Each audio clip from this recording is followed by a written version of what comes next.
literally like up here. If it's the other way around, the tanks would end up being up here, and the party would end up being down here. Yeah, all the party needs to worry about is being away from the ads and then doing the half room cleaves. The tanks just do the half room cleaves and the tank invuln. Right. Any questions about that? No. Okay. Did we want to do that first, or talk about engravement as well? I think we do this first.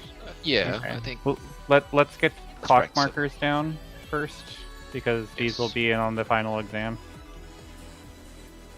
Good old Bravo. Did we want one to the left or right of A? How's it on the raid plan? I can fix it in the raid plan, so I'll just put it on the left like Athala requested. No, hold on. Okay. Actually, I guess it doesn't matter. It doesn't really matter now. I was trying to just like find a way of like ingraining my brain to just go with Neff every time, but Neff is already blue, so that's pretty easy. I'll probably adjust these later. I'm just placing them down right now. But that should be good.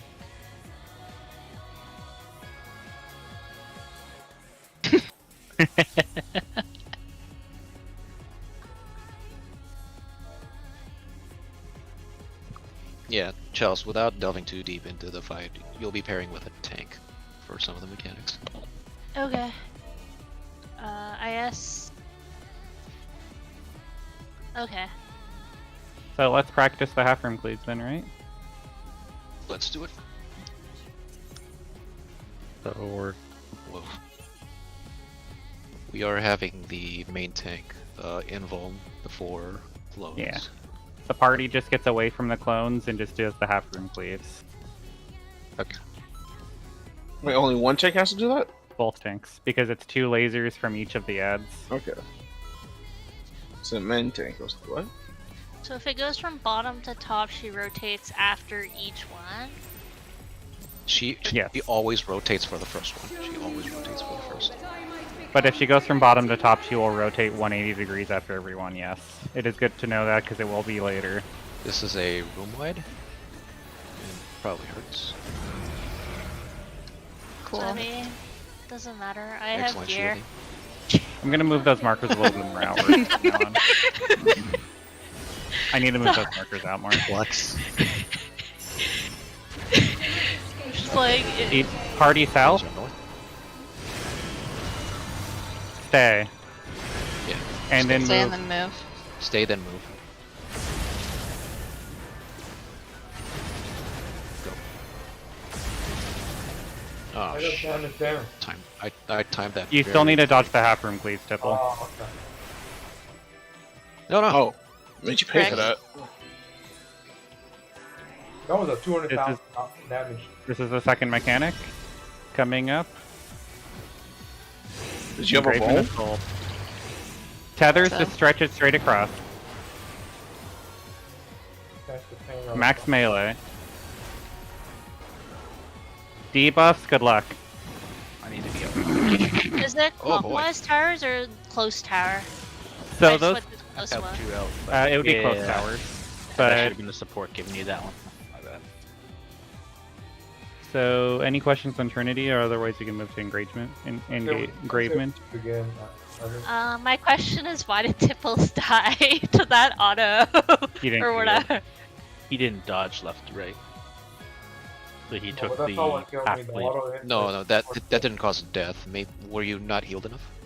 No, you can't. 200,000, 362,000 damage. You know, you must have a bone of some kind.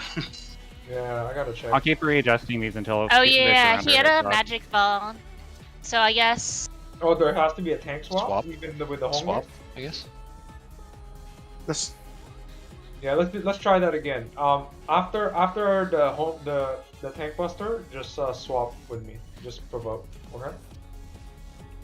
It wasn't the buster. I think getting hit by the half room cleave gives you a You got hit vulnerability by the as well. cleave and then yeah. No, because Neff also got it, and he didn't get hit by the half room. They both had Magic Ball, but Tipples had the unlucky like server tick where his Magic Ball had like 1 second left on the Magic Auto. The fuck? Let's see it again. I mean, we're so early. Just yeah. Like, just be just be luckier. Just be like unironically, just like, you know, all those fucking ultimate auto bugs. Like, just I guess. be luckier. You pop your home gang a little later. the top auto, and just they removed it. Is that what you're Oh saying? yeah. I'll talk Oh, about it yeah. on the next poll because we were still having questions about the versatile sets. Yeah, let's just figure this out. Yeah, if you can pop your home gang 1 second earlier too, that would also Later. be good. Or sorry, later. Yeah, the other I'm just earlier. trying to get the timing down. You know, like I'm. Yeah. Just remember to dodge the half room. Yeah. Time you saw it. Just I can't pop believe it. you didn't do it perfectly the first time. EPS South supports everyone else north. Go to the west side, and then swap, and then Is stay. this Oh, west? fuck. It's east. What? Yeah, sorry, I forgot to say. And then it's stay, yeah. I Okay. was looking north south, so that's yeah. Yeah. okay. Yeah, it's a problem when you Are we gonna Yeah. just die? Yeah, let's wipe it. Sorry, I'll Okay. stop I talking. do not. Yeah, I do not know. What I was I'm just gonna We pull got here. blasted by an ad. We need to see it more. How long is home gang now? It's 10 seconds. 10 seconds. Yeah, I don't know what's happening I there. have a better. No, it's I- because I have aggro. That's all. Because you still There have. we go, that's better. You didn't have Pollard. You would have died as well if she smacked you. I think it was still up. I almost have those markers where I want them. I mean, right now it's just really learning when to pop it. Right. I'm looking at. I did post a video in Trinity of Souls doing this strat, so No If one that said the helps you at all. T strat would be hard.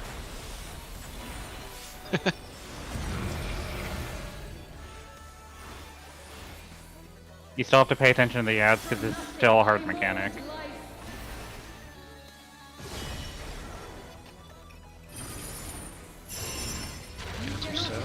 Tank south.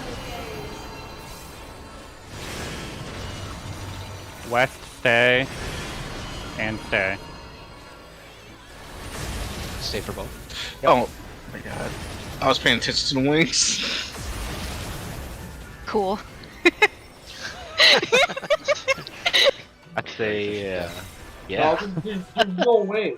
There's no fucking way. I delayed home gang as much as I could. But Yeah. I have to cast it after the cast bar. It can be at the end of the cast bar. Let me try that again. Yeah, cast bar's too early. Tipples, do you want to look at that video real quick as well, just to see if there's any differences? They are Gunbreaker Paladin, if that makes any difference. No, it shouldn't matter. Yeah. It's all 10 seconds. Mm, The only one that will fuck you up is the Dark Knight, because that's perma. That's like the best home Hmm. game. But anyways, let me figure this out. Let me get it time. mm, Thanks, North. Yeah. East. I'll give you a feint Move. this time. Move stay. and stay. Move. No, Stay. Oh god. Yeah. If a tank dies there, then. Yeah. Yeah. Oh, that is barely. Okay. I told you it's a tight like it's got to be right after the cast bar, right Yeah. between the cast bar and the blast. Like the timing is extremely tight. You cannot do it at the end. So there I died because I waited too long because I'm sciencing it right now. Unfortunately, you guys are my science lab. rat. Are you taking 3 hits the first time? Instead They're of taking- 2? You both need to take 2 hits each. There's nothing They to do with take that. more than two, We're, then we're gonna you- get a laser regardless, and we're They can stand right on. They can stand right on top of each other. Yeah, and we're But then avoiding there'd all be It'd be 4 ads hitting them at the same time. Yeah, but they're invuln. Yeah, That's fine. Yeah, it's the There's no like timing of the invuln. accumulating anything. Yeah. Exactly. It's Posting not in Raid General. Here's a 20-second clip of people doing it.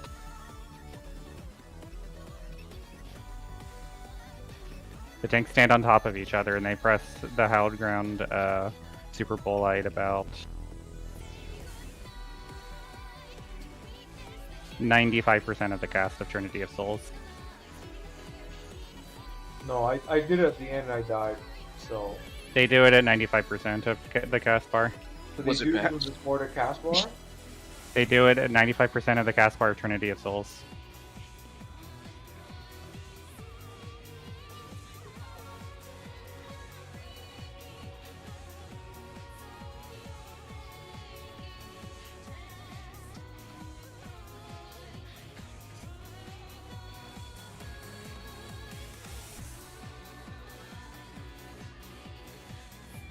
Can you try something, Tipples? Can you like kitchen sink near the end of home gang? Cause I think in that clip the tank actually eats the auto with the Vuln.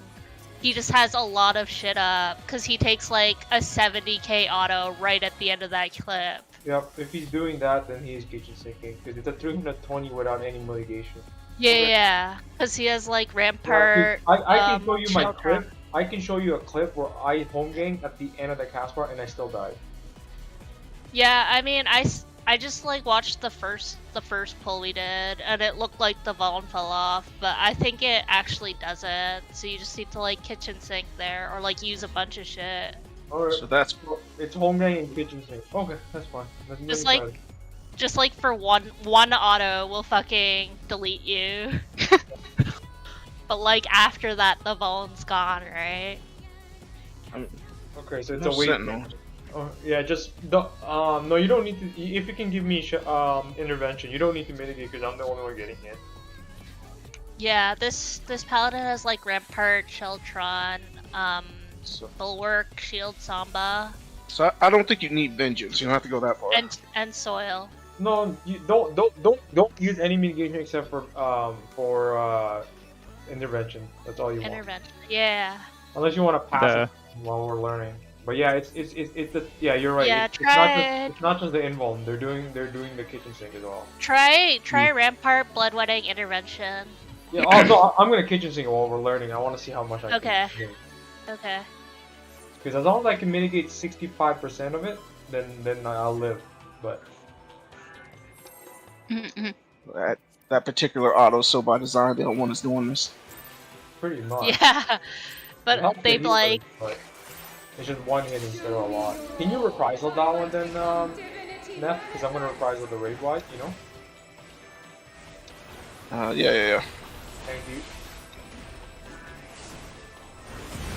Don't you love magical auto attacks?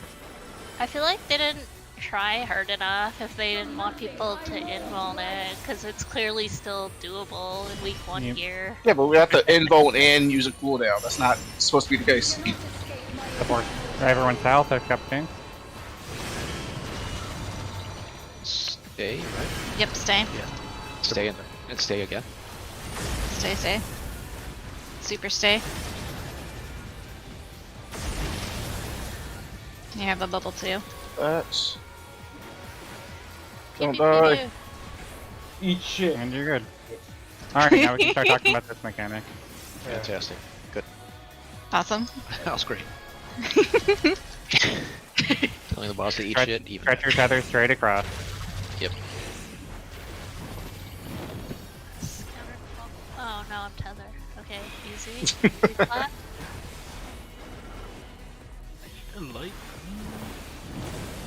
Oh, the boss is following you. Yep. Dang. I Okay, ran there's the tower. Okay, that So was now not we a can- now- safe place to stand. Okay, good. Now we can talk about the that mechanic. So 4 people get tethers and 4 people get debuffs. 2 light tower, two light debuffs, 2 dark debuffs. The debuffs drop towers at the end of the debuff, and you need to find one of those. You need to find someone of the opposite colored tether of your debuff so that they can soak the tower after the tower drops. So the goal here is that everyone stretches their tether, and then DPS starts north, and with their debuff, and find the ad that's going from north clockwise that has the tether that's opposite of your debuff, and then follow the tether to the player. So, for instance, if the ad spawns here as the DPS for, let's say the DPS has a light tower and the dark tethered ad spawns there, the person that has the tether will end up standing here, and the DPS will drop their tower at the 3 marker. Yeah, the towers are always going to be inner cards. Towers will always be inner cards max melee, and the tethers will always be max melee just a little bit to the left or to the right of the cardinals. What the fuck? Take tower from ad partner, closer tower in quadrant. Oh yeah, the raid plan seems pretty clear as to what the goal is. Yeah. I just The probably... The goal of the tethers is to stretch your tether, and then after the tether goes off, find the closest tower and stand in it. The goal of the debuffs is to find a person that could soak your tower after you drop your tower. So the step-by-step for supports is to go start west when you have the debuff, and go counterclockwise to find an ad with that tether opposite of your debuff. The goal of DPS with the debuff is to start north and go clockwise to find the... similar to like P12S with the rotating clockwise and counterclockwise. And the DPS starts north of the debuff and goes clockwise to find their ad. So there's a note here that said DPS include northwest. Yes, because we're going true north. We're doing all of north, not just... Because some groups start with both groups going north and going clockwise, counterclockwise. We're doing DPS start north no matter which side north, and support start west no matter which side west. Okay. Absolutely, it's absolutely important to be clear about that. And I believe the tethers go on one light party, and then the towers go on another light party. 1 tank, 1 healer, 2 DPS for each mechanic. I only gave one example in the raid plan. So it means DPS should always be dropping their towers north. No, they'll be dropping it roughly southish. Yeah, this is only to look for the ad, then you follow the tether line, so you'll probably end up on the east side. So slide 2 shows you what the DPS does. Slide 2 shows you what the DPS does. Why do we have to follow that? Because it's basically what everyone does. Yeah. The 2 non-marked DPS, but one will have a dark and one will have a light. Yes. Mhm. So it'll always be one on each side of the arena. So we could The ads the could spawn. ones. The ads could spawn roughly anywhere in terms of what tethers they have. All the it's not videos I necessarily saw this was pattern. always one of each color coming from each side. Yeah, but the color, like the dark tethers can go north south or east west. Yeah, but it wouldn't matter, right? Because there will always be one dark and one light in the north and one in the south. A pair of each. So we don't need the non-marked people don't need to chase the tethers, they just need to go to the appropriate left, right side based on their color based off of the tether.